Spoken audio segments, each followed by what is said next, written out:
The Caitlin Clark injury situation is officially a mess because not only is there not more clarity, there's more confusion about what her timeline could be. And that's coming on the heels of it seeming to be pretty clear when Clark would return to the court, or about when she would return to the court. It was said on the ESPN broadcast on August 12th that Stephanie White hoped Clark would be back in practice this week. Open portion of practice, Clark is not seen.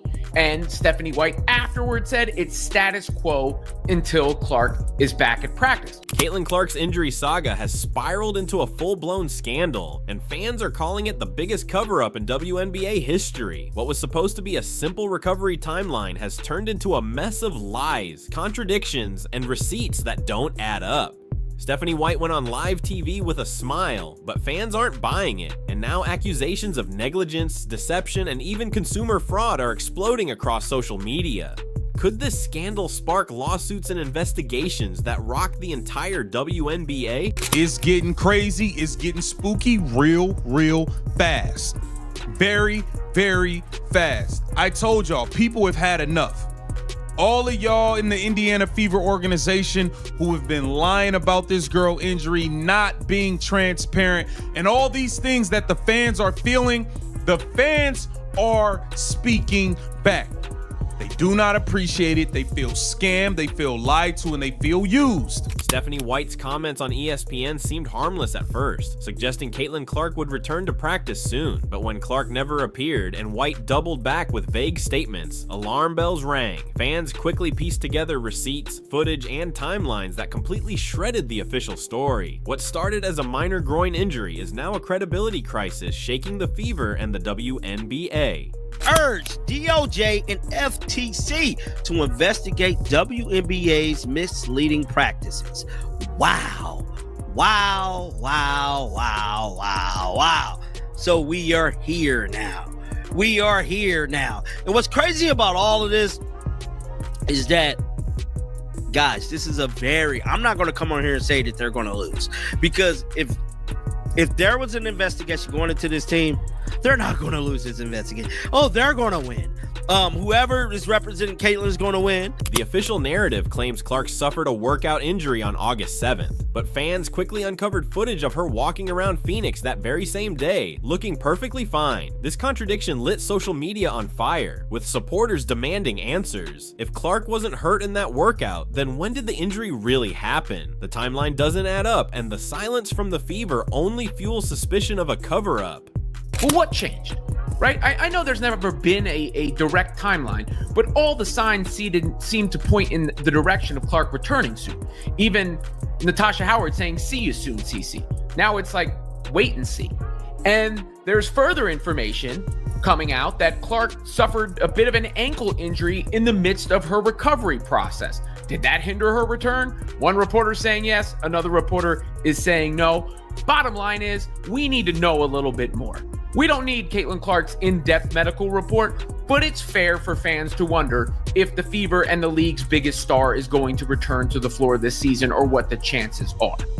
And she's been out of action for 5 weeks, so it's not as if some patience hasn't been expressed. To make matters worse, fans pointed to a viral clip showing assistant coach Brianne January stepping on Clark's injured foot during practice. Instead of addressing it, the Fever stuck to their scripted story about a workout mishap. This left supporters furious, feeling the team was hiding the real cause. Was it just bad luck or actual negligence from the staff? Either way, fans aren't letting this incident slide without answers. The Indiana Fever's got $1 billion entity on their team.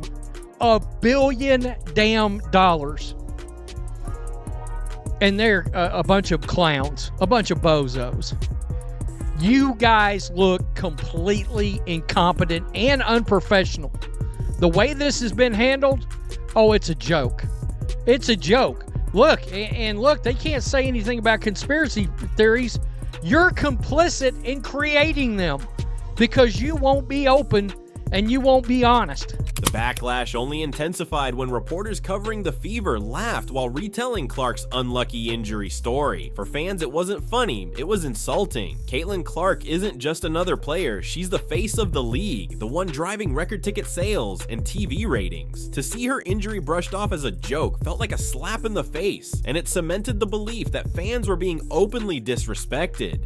You got this video right here that a lot of you have already seen. I just saw it in the last couple of days of Caitlin getting stepped on by a coach right there on the left. Stepped on by the coach, and I think she's going to be all right based upon the grin on her face. But the left foot, the one that's got the issue, she got stepped on. And today, I'm not even going to say Indiana Fever fans, Caitlin Clark fans are crashing out at a different level. And I don't blame them. I don't. Meanwhile, Clark's own statements about her recovery only raised more red flags. Her interviews sounded robotic, repeating the same lines about working hard and feeling good, almost as if scripted by the Fever's PR team.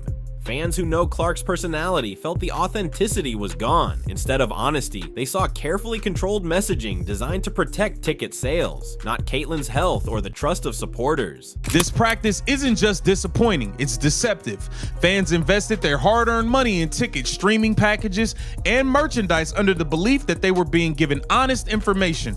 Instead, it appears coordinated efforts were made between the league and team communications to present a facade of hopeful updates masking the true status of a beloved player's injury. Before we dive deeper, don't forget to like this video, subscribe, and press the bell icon so you never miss updates on this unfolding Caitlin Clark saga. Now, here's where things get even messier. Selling tickets while hinting Clark would soon return, knowing she wasn't ready, feels dangerously close to consumer fraud.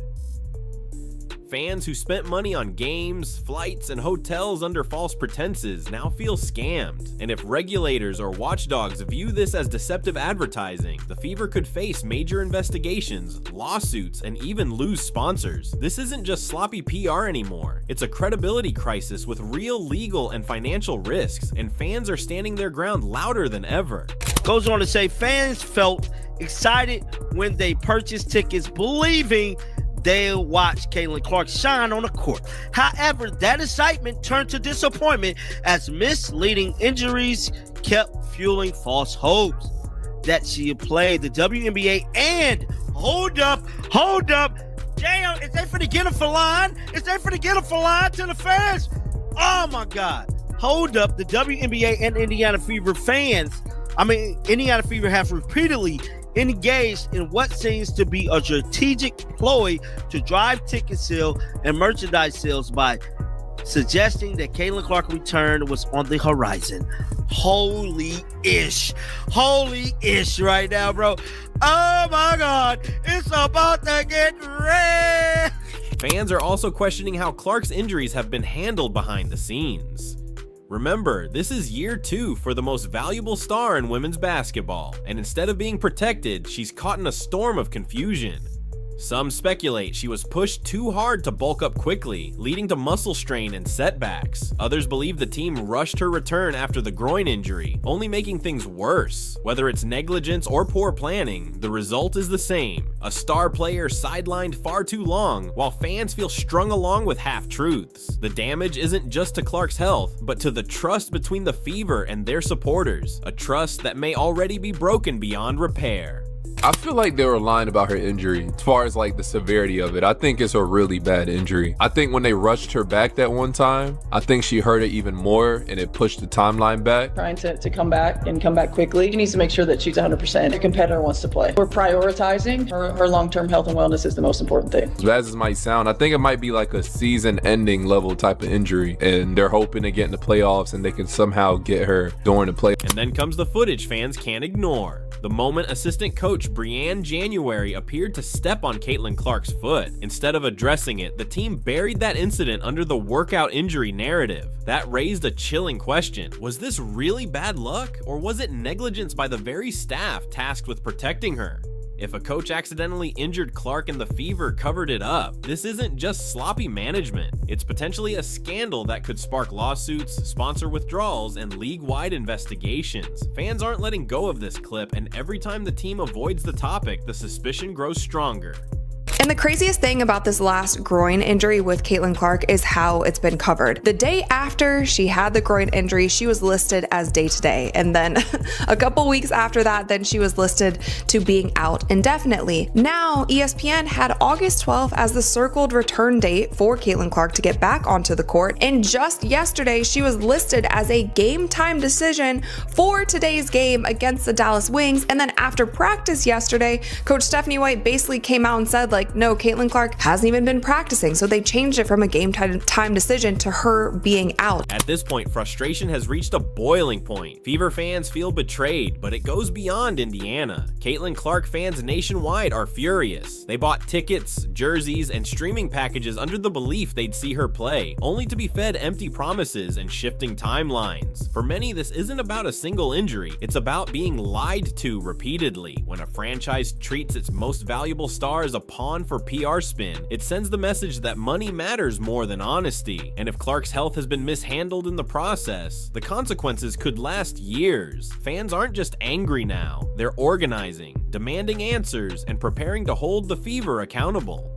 This has been all over the place, and I get it to a certain extent. The fans, the media does not need to know every little thing that's going on with Caitlin Clark's injuries, especially a star player like that. We will never know all the information, nor should we know all the information, and that's actually good for Caitlin. It protects her for when she does come back on the court. She can't be targeted. Teams can't use a certain injury or ailment against her if people don't really know what is going on. But the reporting of her timeline in general, there has been no rhyme or reason to what has been shared about. The stakes couldn't be higher because Caitlin Clark isn't just another player, she is the WNBA right now. Her presence sells out arenas, drives TV ratings, and brings in major sponsors. Without her, numbers collapse almost overnight. That's why the Fever's handling of her injury isn't just a team issue, it's a league-wide crisis. If sponsors believe they were misled into investing on false pretenses, they won't hesitate to walk. And if fans prove they bought tickets expecting Clark to play while the Fever knew otherwise,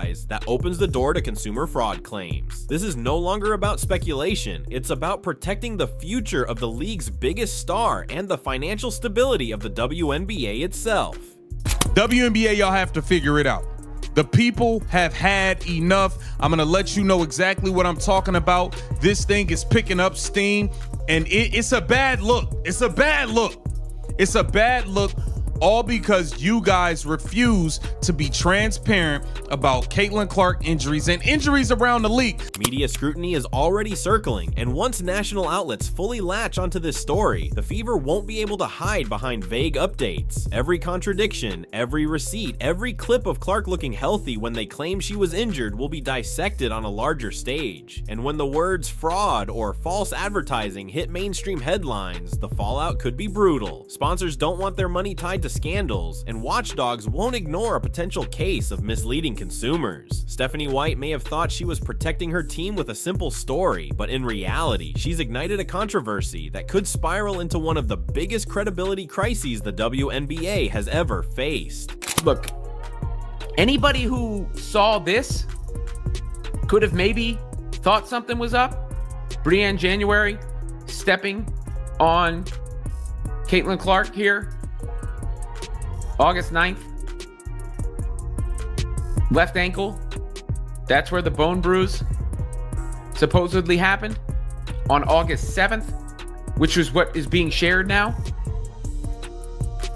And, you know, some of these things you hear rumblings about, and you don't know exactly what's going on. What makes this situation even worse is how trapped Caitlin Clark seems. She's too smart not to notice the timelines don't add up, yet every time she speaks, it's the same scripted talking points. Calling out her own coach mid-season would label her difficult, so she's forced to play along while fans dissect every word. Meanwhile, those same fans feel cheated. They invested time, money, and trust only to be misled about the star they came to see. And that raises the biggest question. If the Fever are lying about when Clark got hurt, what else are they hiding? Are they downplaying the severity? Are they planning to rush her back just to sell more tickets? What do you think? Is this a sloppy cover-up or a calculated strategy to protect revenue at Clark's expense? Let us know in the comments. Lawsuits.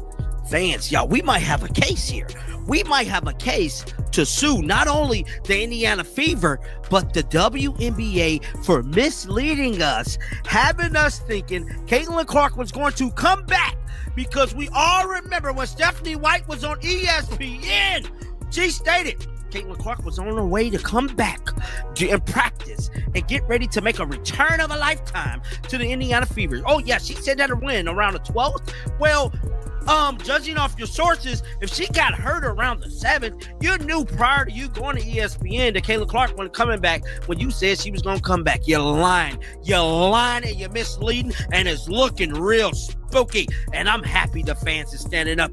The legal and financial fallout is where things could get truly devastating if fans prove they spent money under false pretenses, booking flights, hotels, and game tickets because they were told Clark was close to returning. That's textbook consumer fraud. We're not just talking about bad press anymore. This could spark class action lawsuits, fines, and regulatory probes that drag the Fever and even the WNBA into court. And remember, this isn't happening to just any player. Clark is the league's crown jewel, the one sponsors are paying millions to showcase. If companies fear their brand is tied to deception, they'll pull out fast. In the end, one misleading statement from Stephanie White could cost the Fever far more than angry tweets. It could cost them their reputation, their sponsors, and possibly their future in the league spotlight.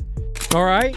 People have been trying to stay invested because the GOAT was supposed to be coming back.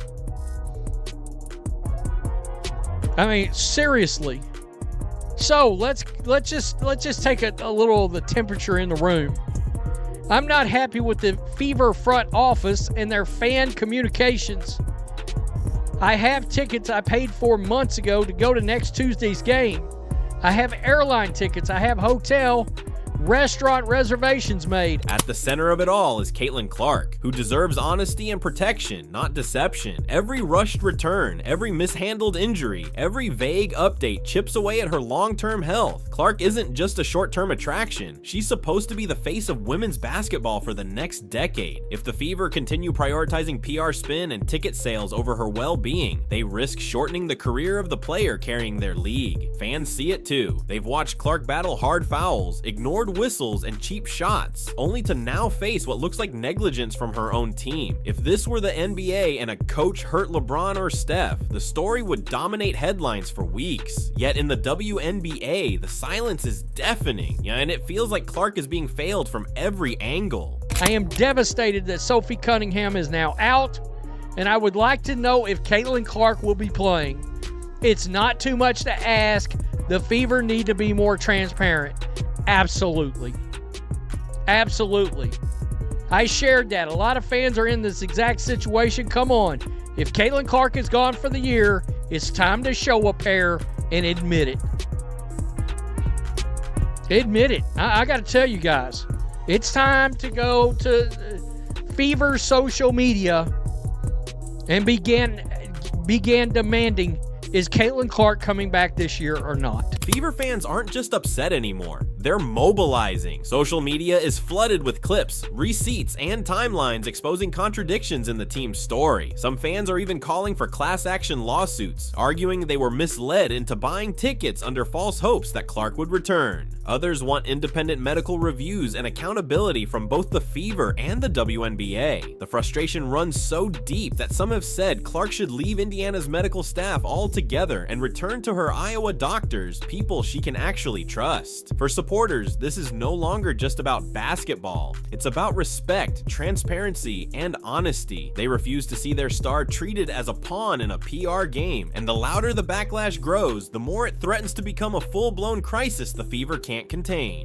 The pattern of communication between league officials and team medical reports raised concerns of coordinated misrepresentation rather than independent, factual reporting.